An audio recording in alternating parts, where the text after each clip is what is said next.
A paz do Senhor, irmãos.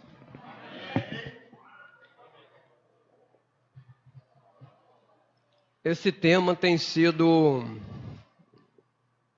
muito proveitoso para os nossos dias atuais.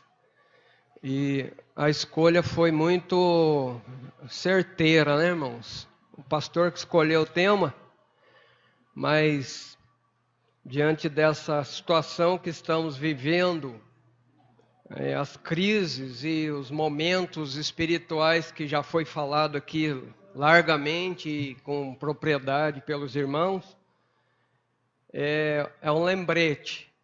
E Jesus dá ênfase a essa sua volta repentina e súbita pela brevidade de nós, que nós somos. Somos breves, somos passageiros, passamos muito rápido. Nós não vivemos. Imagine se fôssemos como Matusalém, que viveu mais de 1000 anos, né? Mas vivemos muito pouco. Então, esse pouco tempo que temos, ainda qual seria propriamente o nosso tempo? 70 anos? Tem muitos irmãos que já foram bem antes que isso.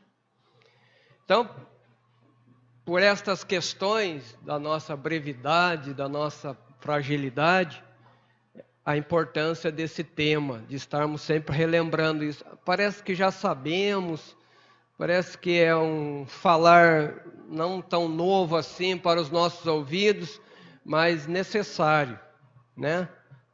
Há uma grande mentira do diabo, e essa é uma das maiores mentiras dele, que diz que uma mentira falada muitas vezes torna-se verdade. E não é. Mentira sempre vai ser mentira. E nós vamos debater isso hoje. Mas a verdade falada muitas vezes, ela se fixa no coração. As coisas boas se propagam, né? Quando você compra um bem e você fica satisfeito com aquilo, você coloca até na rede social, não é? As pessoas não falam?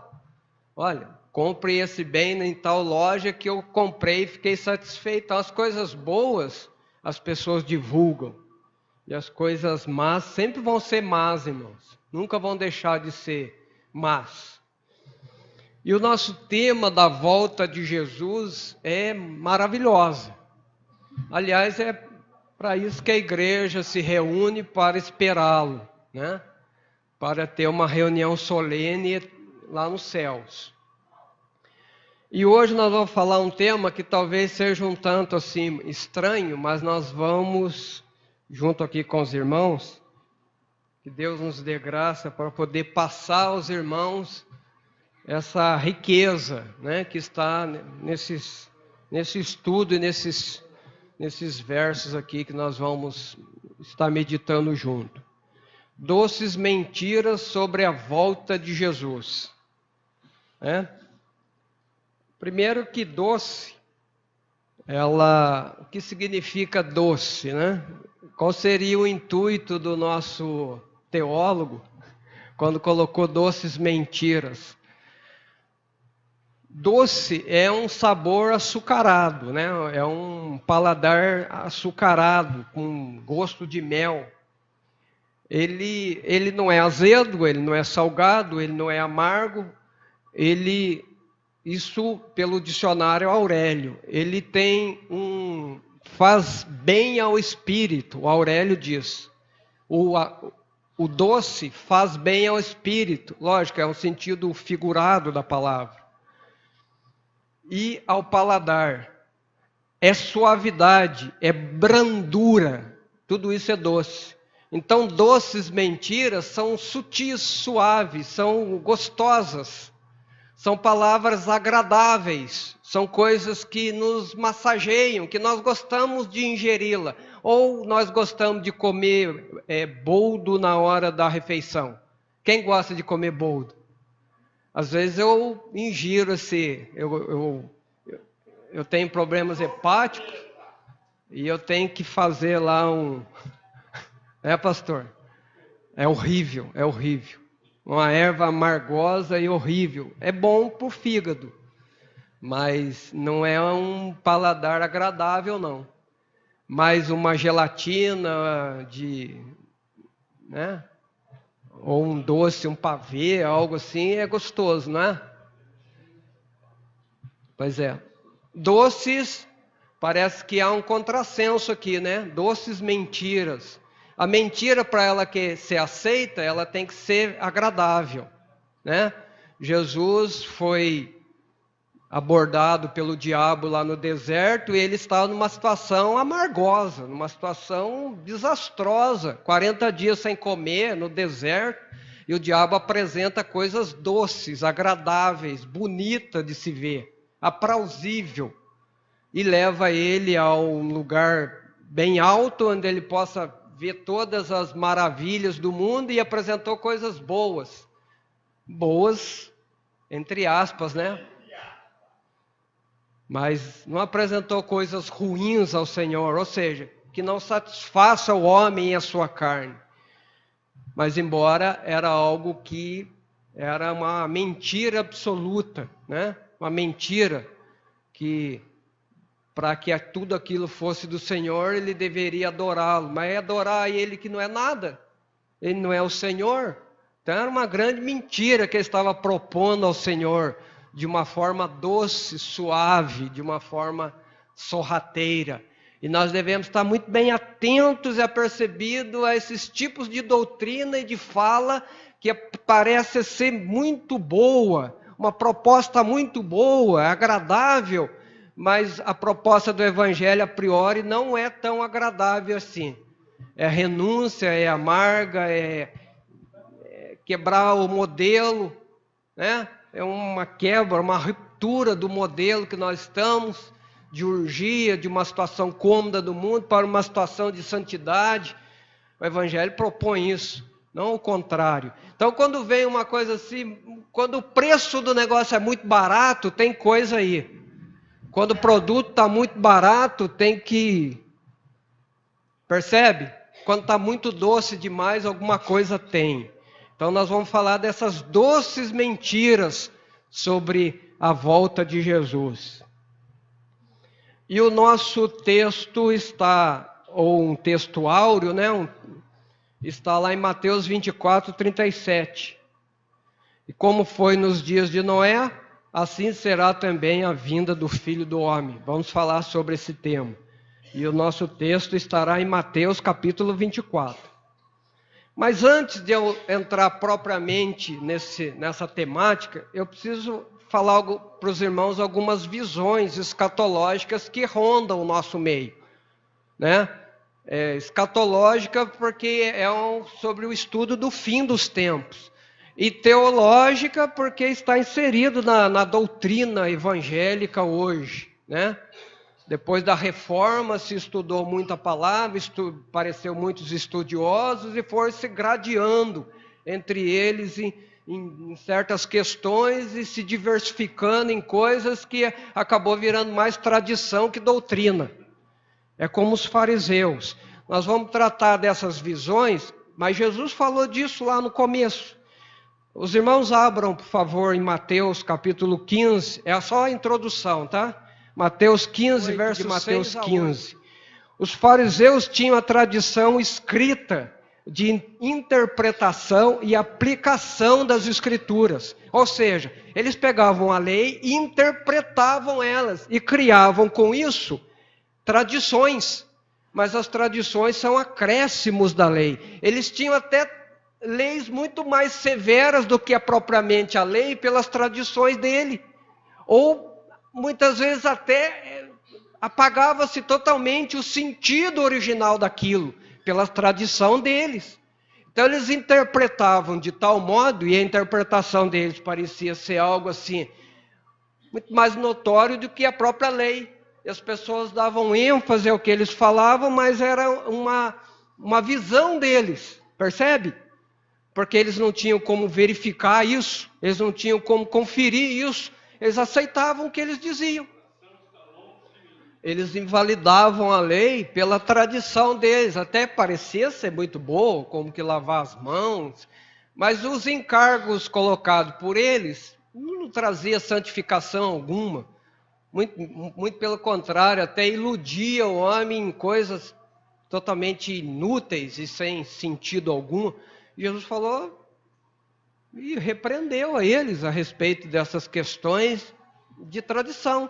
A Bíblia chama de tradição, Jesus fala disso como uma tradição, e também os escritores lá dos evangelhos tratam essa fala dos fariseus, essa maneira deles procederem como tradição, né? Essa própria interpretação pessoal deles da lei, e não dela em si, na íntegra. É isso que nós vamos tratar aqui. Ter uma visão distorcida daquilo. E aquilo acaba virando uma doutrina que não é doutrina. Nessa visão que nós temos atual aí, existe uma visão chamada futurista. Acompanhe aí, irmãos, no slide, que considera que a maior parte das profecias ainda não se cumpriu. Começando com o arrebatamento da igreja e com os demais acontecimentos subsequentes descritos no Apocalipse. Este entendimento escatológico interpreta a maioria dos textos literalmente. Dentro dessa corrente escatológica temos duas divisões principais. Nessa visão dos estudiosos e entendidos das Escrituras, perceba que há diversificações e interpretações que se chocam.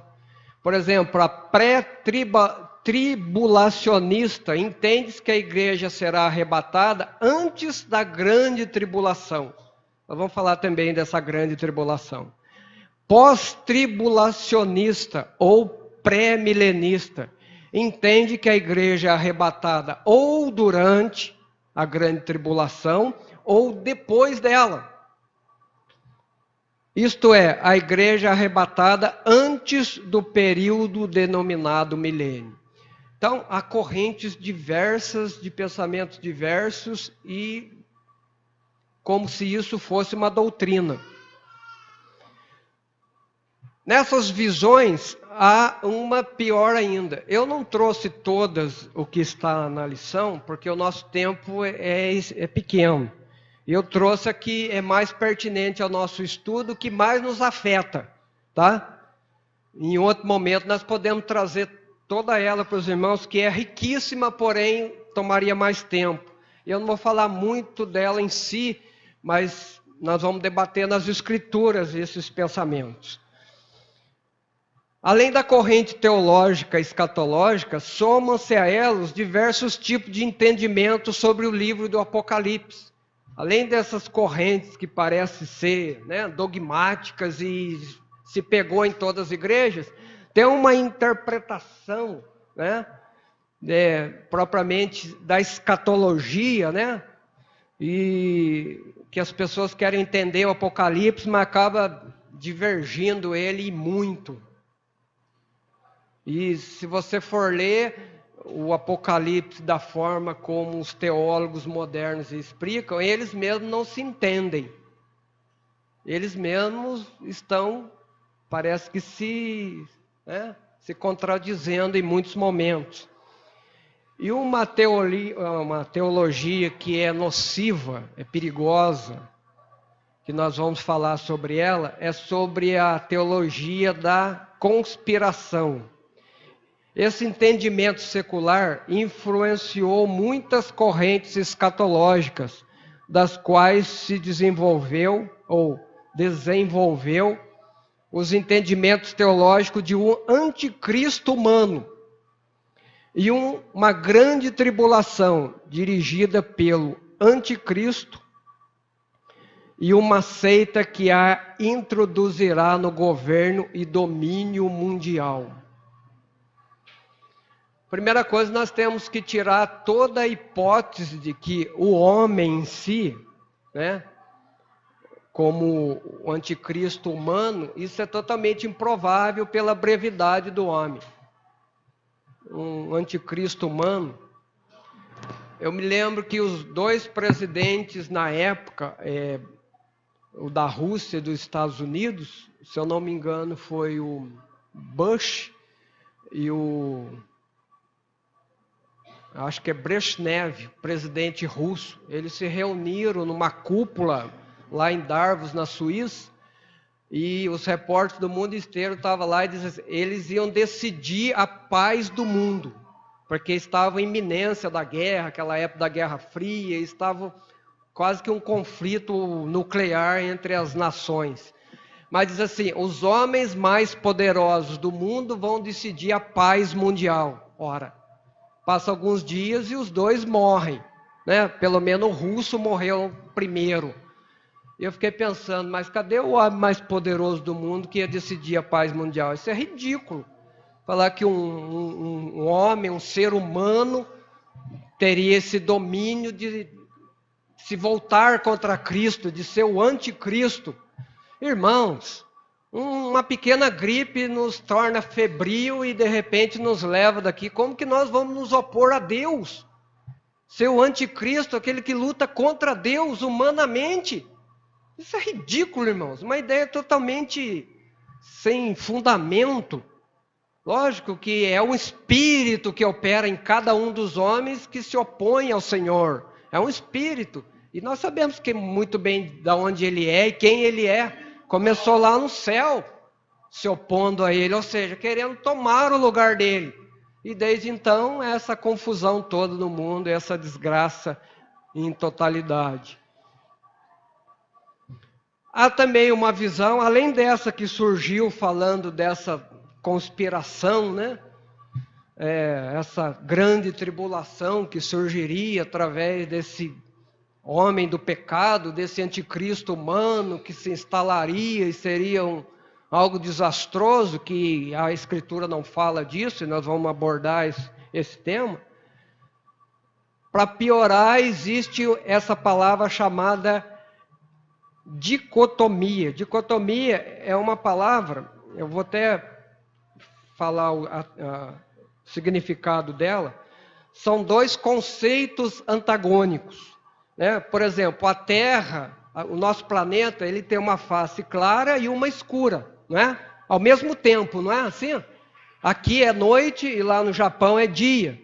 Porque metade do planeta, isso aí é uma dicotomia, é uma coisa totalmente oposta à outra, né? Uma face clara e uma face escura, e elas não se encontram.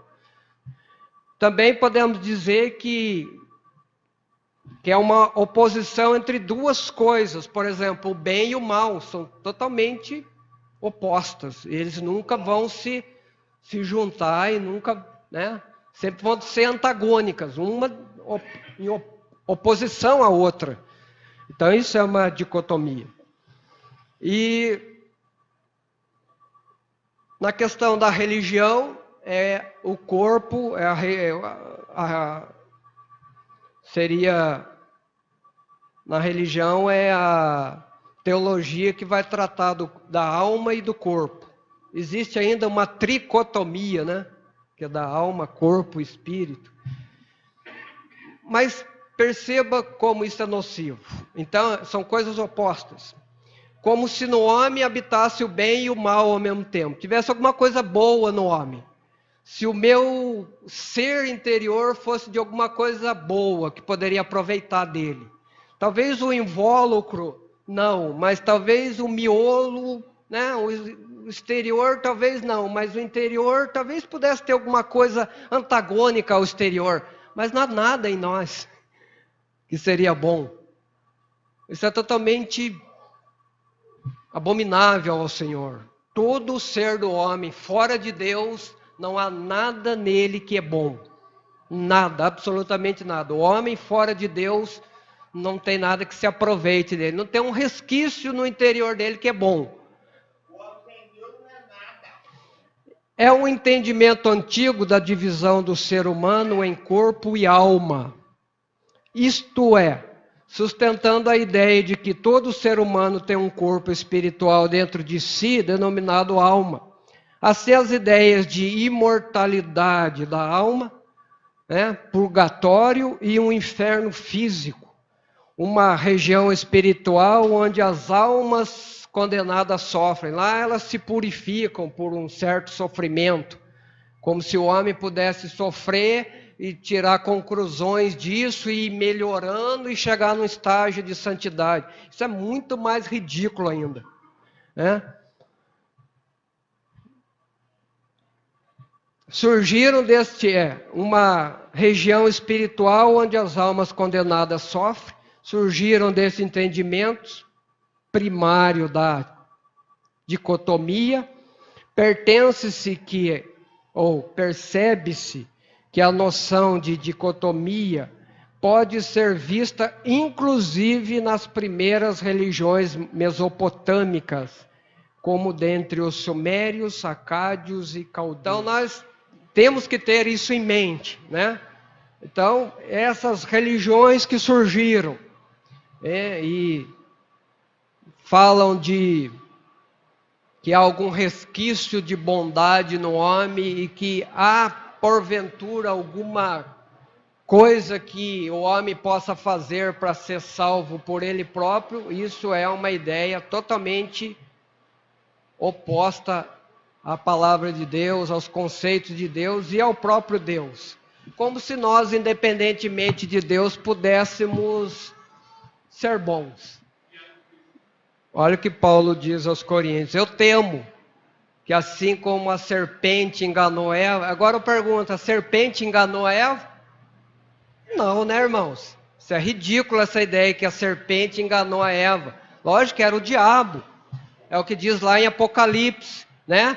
É o dragão, a antiga serpente, né? É o espírito do mal, talvez tomando forma do animal, porque é a única forma de aparecer ao homem, que ele não poderia ter uma visão de um ser espiritual. Nós não sabemos como isso se deu, mas lógico que ele escolheu a serpente pela astúcia dela e se familiarizou com o bicho. É nesse bicho que eu vou falar com Adão e Eva. Então não era propriamente a serpente que falava a Adão e Eva, mas era o próprio mal. E Paulo falou: eu temo que assim como eles foram enganados pela serpente, um conceito de Deus é tido como errado por um conceito do mal. Lá desde o princípio. Não foi isso que Deus disse. Como se Deus não fosse lógico para dizer algo e talvez não pensou bem para dizer aquilo. Meu Deus. E eles caíram na cilada do diabo e deram ouvido ao diabo e não a Deus. Que eles falavam todos os dias, eles estavam com o Senhor todos os dias e deram ouvido ao diabo. E Paulo falou: eu temo que vocês deem ouvido a estas modos sorrateiramente, elas afrouxam a doutrina e conduzem a alguma coisa. Entre Jesus voltar antes ou voltar depois, nós vamos falar sobre isso agora, vamos entrar propriamente dito, os irmãos vão ver o perigo desse tipo de doutrina, se nós não tivermos embasamento bíblico para poder absorvê-los, né?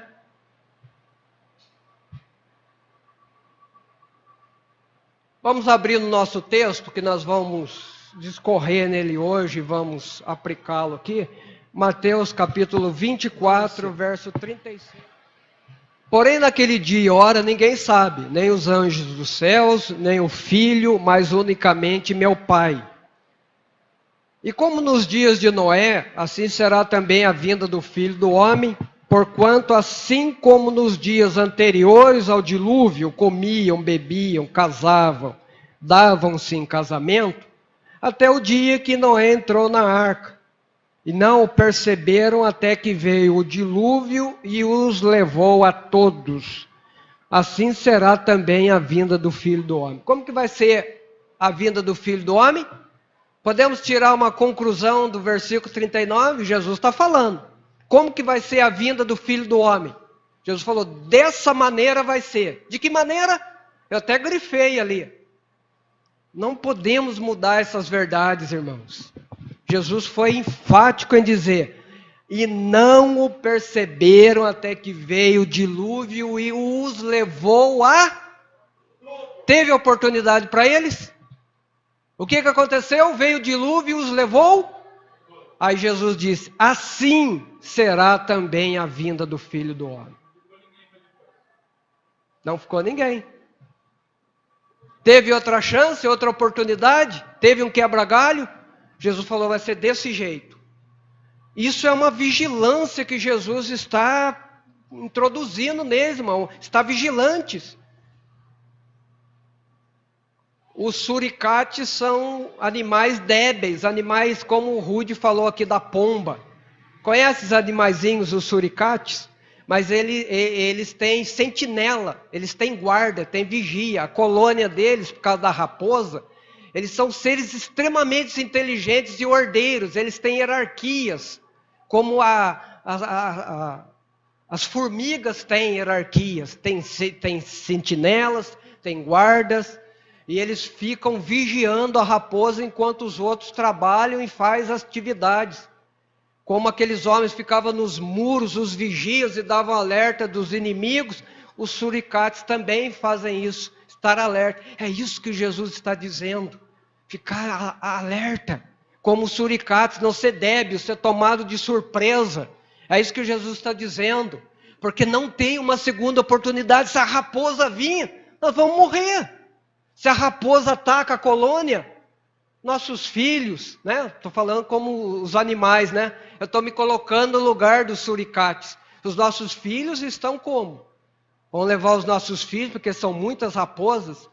Mas damos então a alerta e entramos nas tocas e estamos seguros ali até que passe o mal. Não podemos ser tomados de surpresa, irmão, ser inocente, como a pomba, né? Que você explicou aqui, ser débil, ser, né? Muito infantil nas coisas, como que vai ter uma segunda chance, né? Uma segunda oportunidade. Jesus está dizendo, como foi naqueles dias, vai ser o dia da minha vinda. Então, estando dois no campo, será levado um e deixado o outro. Mas deixado o outro para quê? Aí começa as ideias errôneas. Parece que Jesus, o outro fica de uma maneira segura, né? De uma maneira cômoda. Vai ser levado um e o outro vai ficar aqui para a grande tribulação. Padecer, derramar seu sangue, o coitado, quem talvez no fim seja salvo. Não! Jesus já predisse o que ele, né? Esse verso 40 ele já predisse no verso 39. Que os que ficaram fora da arca já sabem o que aconteceu com ele. Não preciso nem falar aqui. Todos morreram. Inclusive os animais que não estavam na arca. Morreram também. Estando duas moendo no moinho, será levado uma e deixado outra. Vigiai, pois, porque não sabeis a que hora há de vir o vosso Senhor. Mas considerai isso, se o pai de família soubesse a que vigília da noite havia de vir o ladrão, vigiaria e não deixaria que fosse arrombada a sua casa. Por isso estáis vós apercebidos, porque o Filho do Homem há de vir a hora em que não penseis. Diz que uma imagem vale mais por 1000 palavras, né? Não vale? O que vocês veem aí? Lógico, isso é uma figura, né? Uma ilustração, não foi propriamente desse modo. Aqui a arca de Noé está selada, fechada, você não vê portas nela, né? Não vê como entrar nela. E as pessoas que estão em volta da arca? Estão nas suas casas, comodamente, esperando um segundo barco que vem pegar eles, como o Titanic está afundando e mandou mensagem para um outro navio, quem sabe ele chega. Não, irmãos, só existe uma arca para o homem se salvar. Percebe a imagem? Jesus falou, vai ser desse jeito. Então, por mais que o homem crie situações, né, e endosse que nós temos uma coisinha boa dentro de nós e depois da morte vai ter um quebra-galhozinho lá, vai sofrer um pouquinho, vai ter um calozinho lá que vai doer um pouco, mas você vai ser salvo. Mentira. Para que se reza para as pessoas depois de mortas? Para que se intercede por elas depois de mortas? É uma visão totalmente contrária ao Evangelho do Senhor, totalmente contrário. E nós vamos falar disso. Mentiras sobre a volta de Jesus. Jesus voltará em 2 ou mais fases. Jesus voltará em 2 ou mais fases? A Bíblia não afirma hipótese. Acho que falhou alguma coisa aqui. Hipótese alguma, né? Que Cristo virá diversas vezes. Realizando diversos arrebatamentos e possibilitando aos pecadores inúmeras oportunidades de perdão e reconciliação. Essas doutrinas afetam a urgência do Evangelho e necessidade de conversão imediata. Afeta.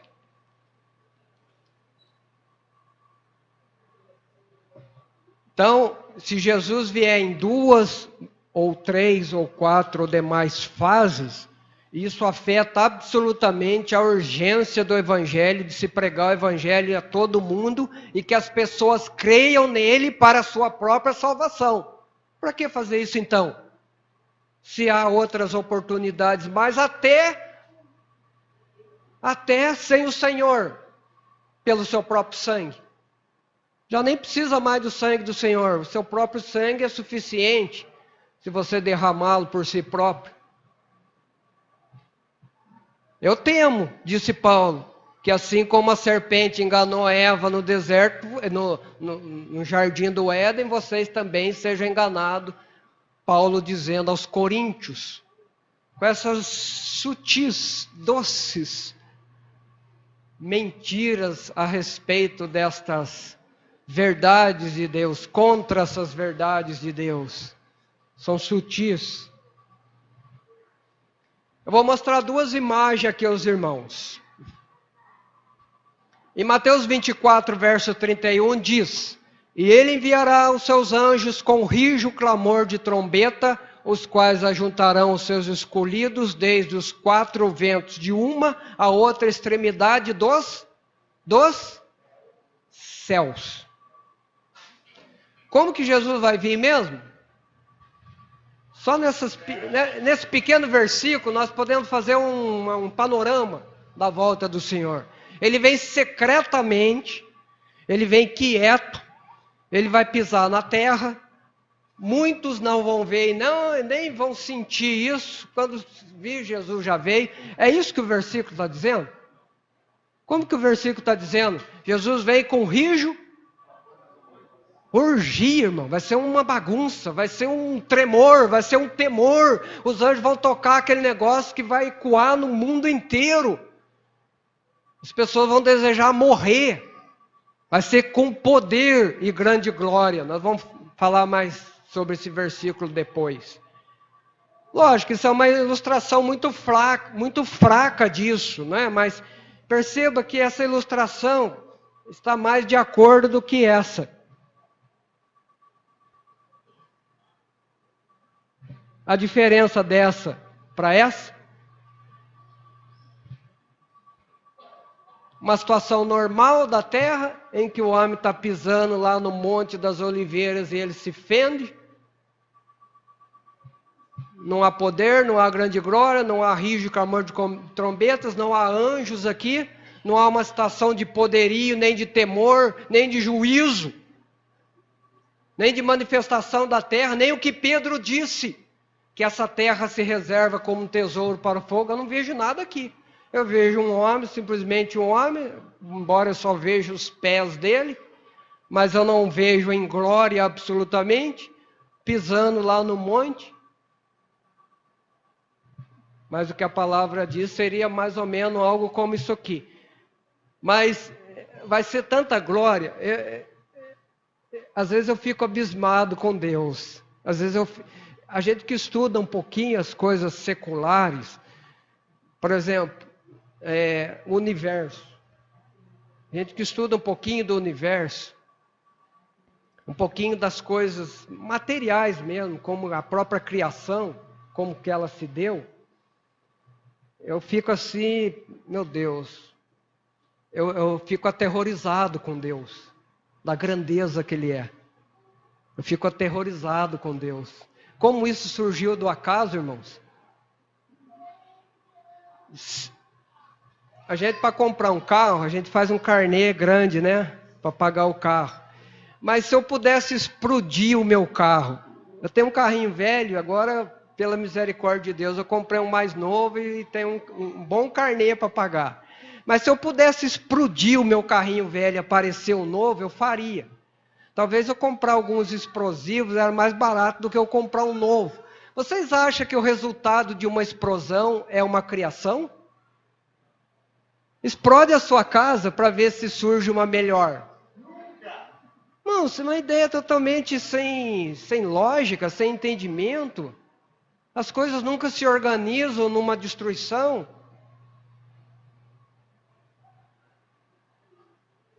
Mas quando fala que todo olho verá, é que eu fico assim maravilhado. A terra é redonda. Mas quando ele aparecer, todo olho verá. Por isso que é com poder de grande glória. Todo olho em toda a terra vai ver no mesmo tempo, Senhor. Como será isso? Não sei, se eu soubesse, eu seria Deus. Ele não vai pisar no Monte das Oliveiras e só quem está lá em Jerusalém, na Palestina, vai vê-lo. E tem que fazer caravana para ir lá. Essa é uma ideia ridícula. Ele vai vir com poder, grande glória, e todo olho verá, e todas as tribos da terra lamentarão. Isso é palavra para nós hoje, irmão. Vigiai, estais atento, agarre-se na coluna e na firmeza da verdade, que é a palavra de Deus. Se agarre com todas as suas forças, nunca deixe, porque a única salvação está aqui. Mas se vivermos de uma maneira dissoluta, como se ele fosse pisar lá no Monte das Oliveiras, como um homem comum.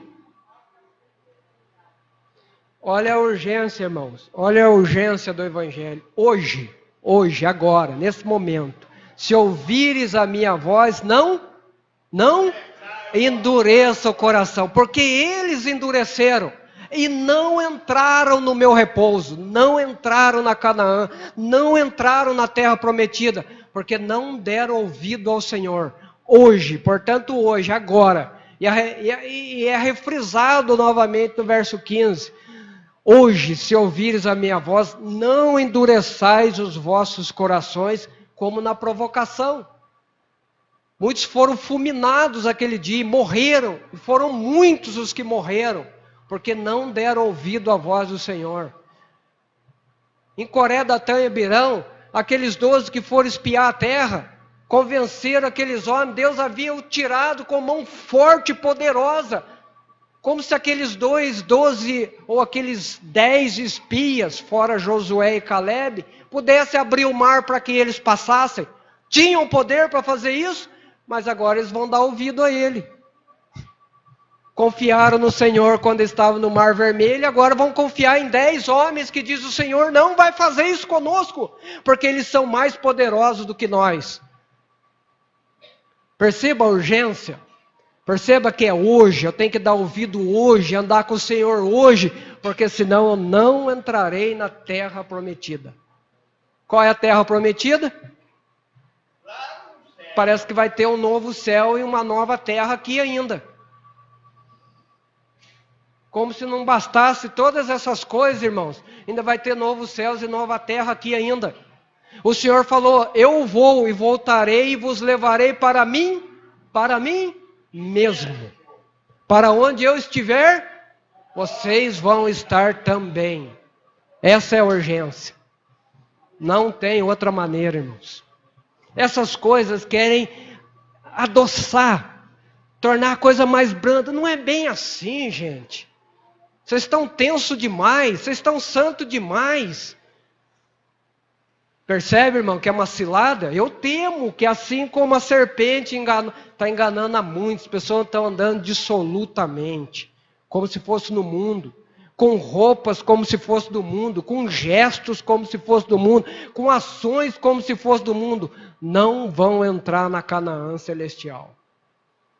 Assim como eles me tentaram, ouviram a minha voz e não deram ouvido, não entrarão. Eu queria falar outra palavra, que fosse mais doce. Mas se nós ficarmos com palavras doces, nós vamos ficar aqui mesmo. Mas nós já sabemos disso, né, irmãos? Nós estamos reiterando aquilo que dá segurança para nós. Reiterar. As palavras boas de Deus devem ser continuamente lembradas e lidas. O Senhor falou isso a Josué. Não esqueça dela, medita nela todos os dias. Hoje, amanhã, depois da manhã, deve estar bem fixada e pregada dos nossos corações. De tal modo que seja um esconderijo. Quando você esconde uma coisa muito bem escondida, às vezes você até nem sabe onde está. Já aconteceu comigo. Às vezes eu não quero que alguém descubra onde eu escondi aquilo, que até eu esqueço. A palavra é assim: escondi a tua palavra no meu... Ninguém vai tirar de lá, está até escondida lá, para que ninguém possa tirá-la de lá. E como aos homens está ordenado morrerem uma vez, vindo depois disto o juízo. Então essa ideia de que o homem tem uma alma,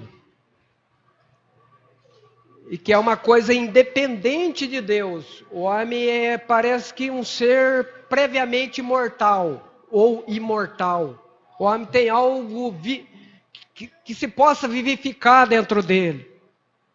Essa palavra aqui então está equivocada.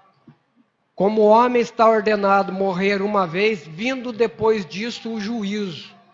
O juízo pelas suas ações em vida. Percebe muito bem o que Hebreus está dizendo? Vai ter um juízo sobre a sua ação em vida. Se a minha alma, pois, é imortal, se tem alguma coisa nela que possa sobreviver depois da morte, e ser burilada, e ser santificada, essa palavra então está equivocada. Quando eu morro, só me resta um juízo sobre as minhas ações em vida. Assim também Cristo, oferecendo-se uma vez para tirar os pecados de muitos, aparecerá a segunda vez, porque ele já veio a primeira para tirar os pecados, sem pecado aos que esperam para a salvação.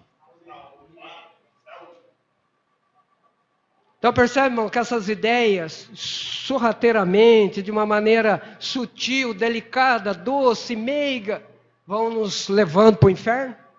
Como se há alguma coisa dentro de nós que pudesse aproveitar, e como se tivesse uma segunda oportunidade para viver dissolutamente na vida. Jesus apertou a coisa, as pessoas queriam vir a Jesus para ter alguma benesse de segui-lo. Parecia ser bom, curava, fazia maravilhas. Queriam até que Jesus repartia herança entre eles, confundiram as coisas. Alguns quiseram até seguir Jesus em um determinado momento. Seguir um mestre desse é tão bom, né? Um homem tão poderoso assim, que tem palavras assim, parece que tão poderosas. Mas Jesus, vocês querem seguir a mim? As raposas têm covis, as aves do céu têm ninho. Eu não tenho aonde reclinar a cabeça. Se querem, pois, vir a mim, tome a cruz e sigam-me. Aí muitos o abandonaram, muitos se foram, muitos o deixaram. Porque eu ouvi palavras assim, nós estamos querendo conforto, sombra e água fresca. E eles sabiam muito bem o que era uma cruz. Sabiam muito bem. Era um grande e terrível juízo dos romanos à cruz. Um grande e terrível juízo. Tinha dia que crucificavam centenas de milhares de presos e prisioneiros de guerra na cruz. Eles sabiam muito bem o que era isso. E Jesus fala assim, tomar a cruz? Parece que ele veio nos livrar dos romanos e nos libertar dessas coisas, e agora nós vamos ser crucificados? Só que Jesus estava falando de outra coisa, né? Deus está falando das coisas espirituais. Para abandonar as do mundo.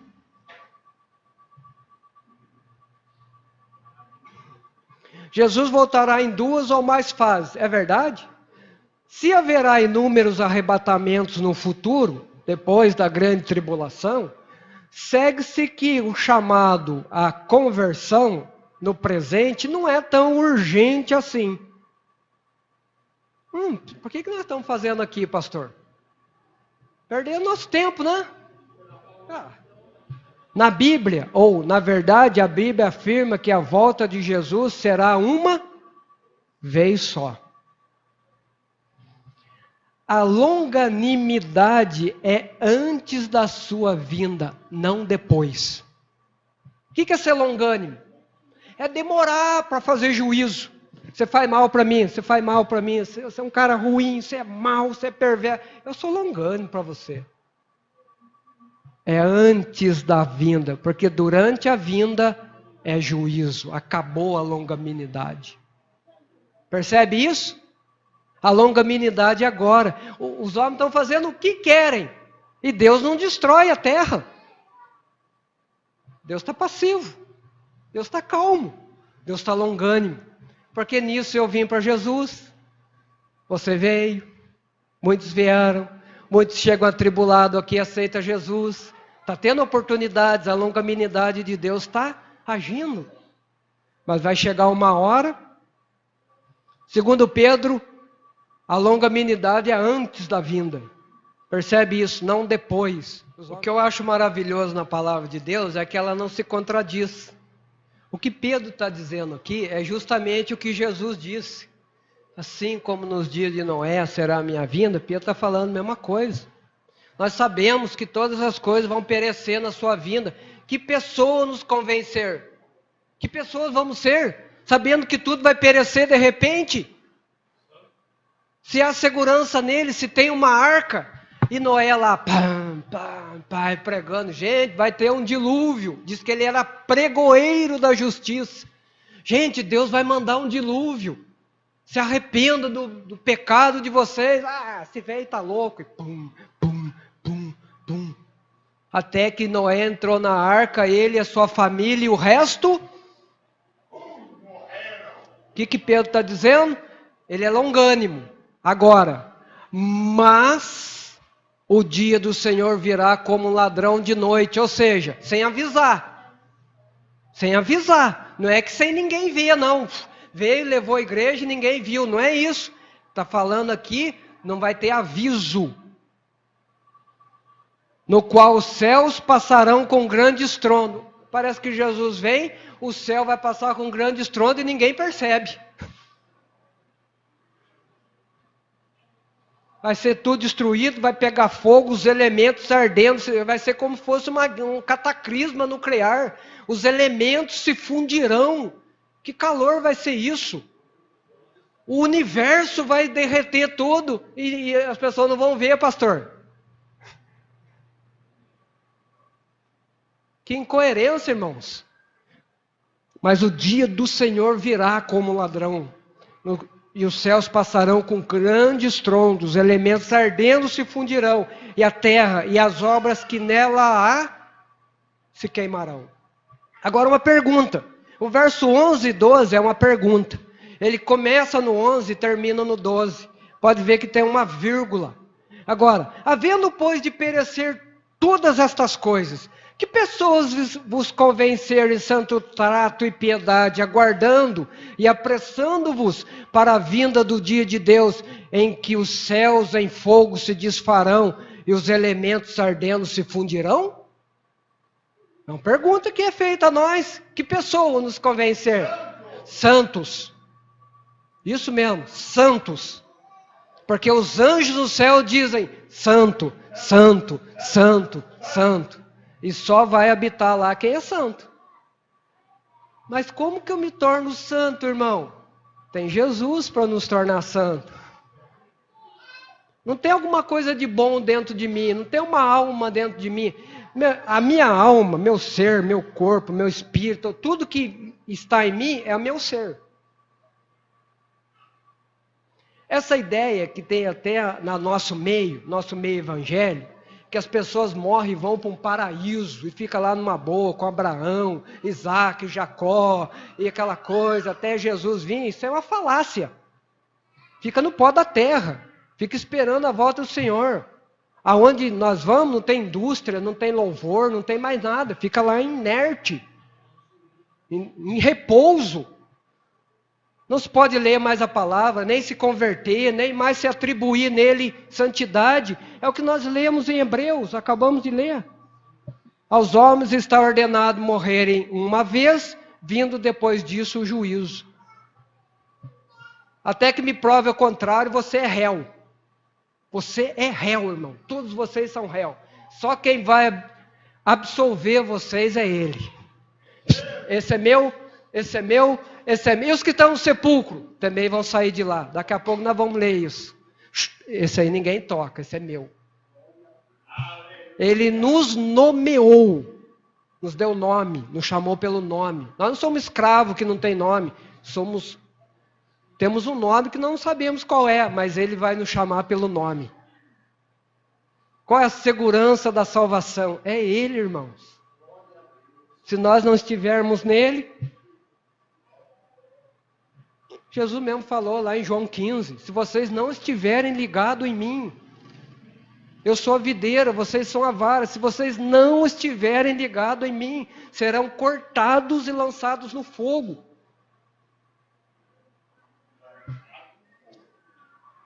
Mas nós, parece que Pedro sempre abranda, né? Mas nós, irmãos, segundo a sua promessa, aguardamos novos céus e nova terra em que habita a justiça. Onde será que vai ter um novo céu, uma nova terra que habita em justiça? Será que é aqui? O que o Senhor falou para Adão e Eva é: maldita é a terra por causa de vocês. Palavra dura que o Senhor falou para Adão e Eva: maldita é a terra por causa de vocês, da desobediência de vocês, porque todo mal entrou agora.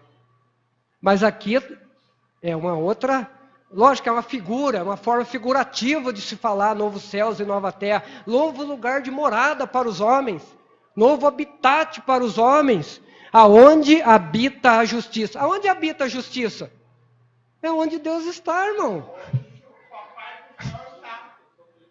Só tem um justo que habita lá, é Ele.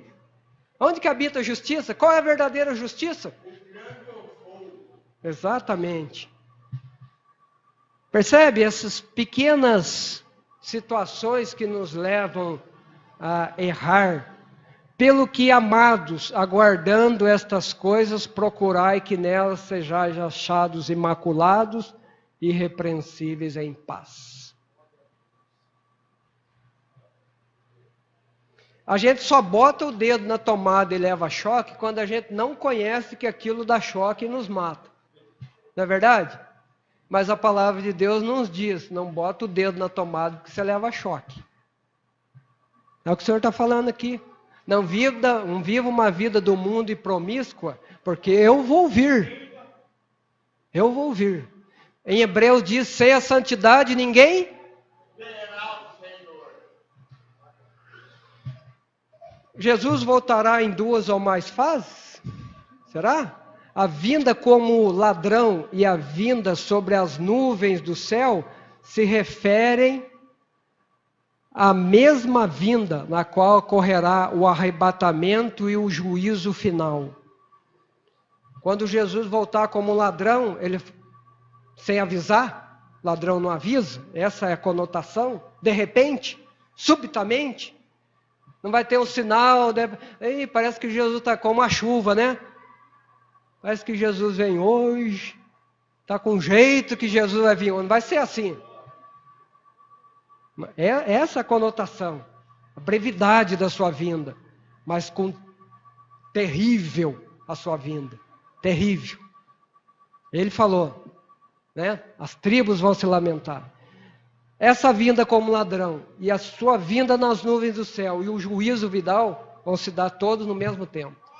No mesmo momento. Pois quando disserem a paz, a segurança, lhes sobrevirá repentina destruição, como as dores de parto daquela que está grávida, e de modo nenhum escaparão.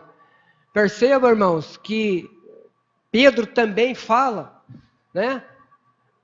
Que ele vem como ladrão de noite, mas haverá destruição ao mesmo tempo. Ainda que ele venha como ladrão, a brevidade da sua vinda sem aviso, vai haver destruição. Mas nós, irmãos, já não estáis em trevas. Mas vós, irmãos, já não estáis em trevas, para que aquele dia vos surpreenda como? Para nós já não é surpresa, irmão. Estamos esperando. Está esperando Jesus voltar? Ora vem, Senhor Jesus. Talvez não queremos ainda, talvez não falamos com todo o coração aberto, porque a gente quer que um filho se salve. A gente quer que a mãe se salve. Na verdade, eu quero que o pai se salve, quero que o sobrinho se salve, ou aquele amigo se salve. Mas fora isso, se não houvesse isso, ora vem, Senhor Jesus.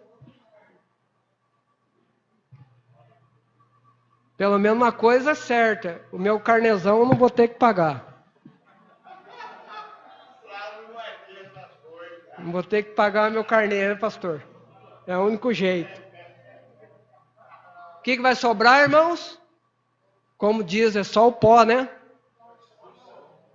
Acho que nem o pó vai sobrar, né? Vai ser tudo enrolado e jogado no infinito. Meu Deus, misericórdia. Aí Pedro nos alerta. Que pessoa nós vamos ser? O ladrão aqui, irmão, é sentido de vigilância. Palavra. Quando o Senhor diz lá em Apocalipse capítulo 3, eis que venho sem demora. Quando você diz para o filho assim, o pai vai ali e já vem, hein? Não faça nenhuma coisa errada, o pai vai ali e já vem. Você fica assim, nossa, fala para o outro irmãozinho, o pai falou que já vem. Mas se o pai fala assim, vou viajar, vou lá em São Paulo.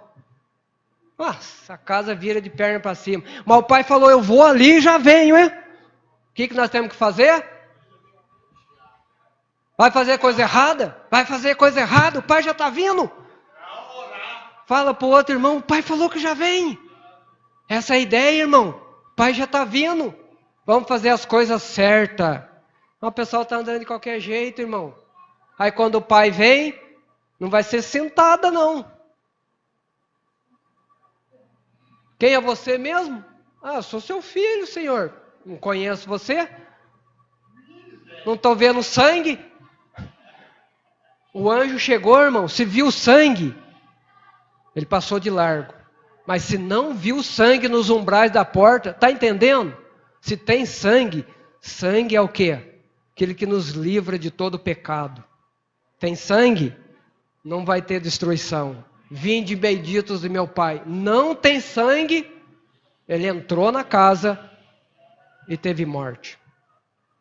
Uma boa figura, né? Juízo final.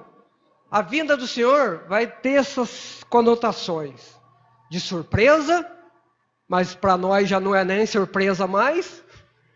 Pedro falou, mas para vós, amados, esse dia não vai ser como um ladrão pegando vocês de surpresa, já estamos precavidos. E também vai ser um juízo final.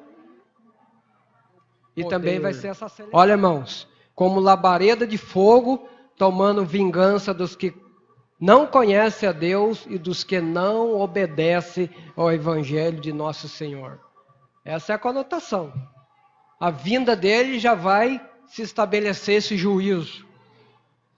Judas 1, 14 e 15 diz, e destes profetizou também Enoque, o sétimo depois de Adão, dizendo, eis que é vindo o Senhor com milhares de seus santos, para fazer juízo contra todos e condenar dentre eles todos os ímpios por todas as suas obras de impiedade que impiamente cometeram e por todas as suas duras palavras que ímpios pecadores disseram contra ele.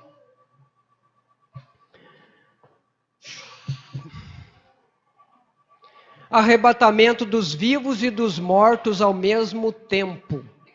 Não vai ter dois estágios, um povo vai, um povo fica uma turma para trás, e vai metade vai, essa miscelânea de coisa que está aí, irmão. Vai uma turminha agora, vai uma turminha, 144 mil vai, o resto fica. Não tem nada disso, olha o que a palavra nos diz. 1 Tessalonicenses 4, 16, 17 diz: dizemos-vos, pois, isto, pela palavra do Senhor, que nós, os que ficarmos vivos para a vinda do Senhor, não precederemos os que dormem. Nós não vamos na frente, não. Não vamos na frente deles. Porque o mesmo Senhor descerá do céu com alarido, com voz de arcanjo, com trombeta de Deus, e os que morreram em Cristo ressuscitarão primeiro. Mas depois nós, o que ficarmos vivos, seremos arrebatados juntamente com eles, nas nuvens, a encontrar o Senhor nos ares. E assim estaremos sempre com o Senhor. A encontrar com o Senhor aonde mesmo? No Monte das Oliveiras. No Monte das Oliveiras. Nos ares. Quem pode ir lá nos ares e encontrar com o Senhor? Só quem chamar, nós não temos asa, irmão. Aí diz que o anticristo, que vai ser um homem, vai estar armado lá com os foguetes da Rússia, umas porcarias dos foguetes lá que não serve para nada. Atacar o Senhor, vai reunir o anticristo. Que coisa ridícula, irmãos. Se a terra toda vai pegar fogo como um pergaminho, vai acabar um monte de arma enferrujada, vai destruir o Senhor. Meus irmãos, que ideia ridícula. O homem ir de encontro ao Senhor, contra o Cordeiro. Os homens vão desejar morrer por não ter servido a Ele e não vão poder. Mas a palavra para nós é: nós aguardamos esse céu maravilhoso, essa terra maravilhosa. E os irmãos que dormiram, vamos todos juntos. Seu ente querido, sua mãe, seu pai, que serviram ao Senhor, que o coração dói por perdê-lo, nós vamos nos encontrar. O Senhor vai arrebatar, vai ressuscitá-lo e vai nos transformar e nós vamos junto para o céu. Uma palavra como essa, é mais segurança do que essa, é uma promessa que o Senhor nos dá. É a promessa do Senhor. Se nós nos agarrarmos nisso, ninguém sabe quando o Senhor voltará, sabemos? Embora muitas religiões e seitas fazem cálculos sobre quando o Senhor vai voltar, ou Jesus vai voltar, muitas correntes escatológicas enumeram e classificam cada acontecimento do Apocalipse, tornando a data da volta de Jesus praticamente previsível. A Bíblia afirma que ninguém é capaz de determiná-la. Ninguém sabe quando Jesus voltará. Mateus 25, 13. Que diz aí? Vigiai, pois, porque não sabeis o dia, nem a hora em que o Filho do Homem há de vir. E Mateus 24, 36 diz: porém aquele dia e hora ninguém, nem os anjos do céu, nem o Filho naquele momento aqui na terra. Olha, entenda isso, viu, irmão? Porque eles tiram a glória de Jesus, diz que Jesus não é filho de Deus, muitas religiões aí, nem sabe de que eu estou falando. Porque Jesus nem sabia o dia que ele vinha. Jesus aqui na terra. Como que ele crescia e fortalecia no Espírito? Me diga, como que Deus cresce e se fortalece no Espírito, irmão? As pessoas parecem que não entendem as coisas. Olha, Jesus nasceu criança. Ele é um bebezinho, ele não falava, ele não tinha intelecto de tudo que nós falamos. Eu vou ler uma conclusão. Se a tribulação vem primeiro, se a tribulação vem depois, essa confusão de teologia que está por aí, Jesus vem 1, 2, 3, 4 vezes. Irmãos, o conselho é esse. Olha o conselho.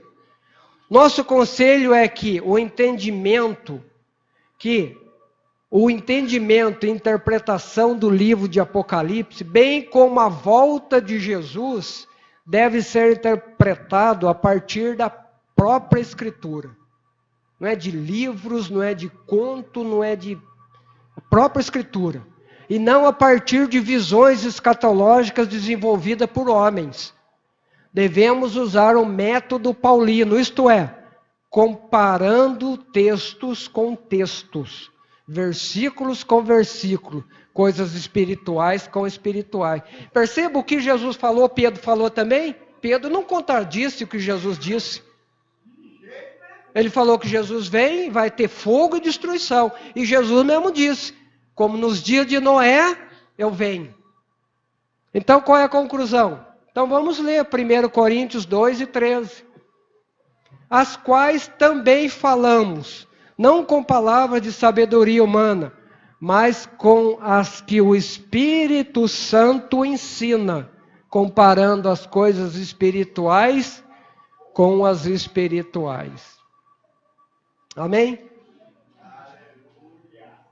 Os irmãos não me entenderam mal? Não? Entenderam-me bem? Então não vamos comer coisas muito doces, né? Além de dar diabetes, faz mal para a saúde. Vamos comer ervas amargas, sapato no pé, preparado para a viagem, porque de repente ele vem e a Canaã está ali, né? Não vai comer ovo de chocolate doce, vamos comer ervas amargas, né?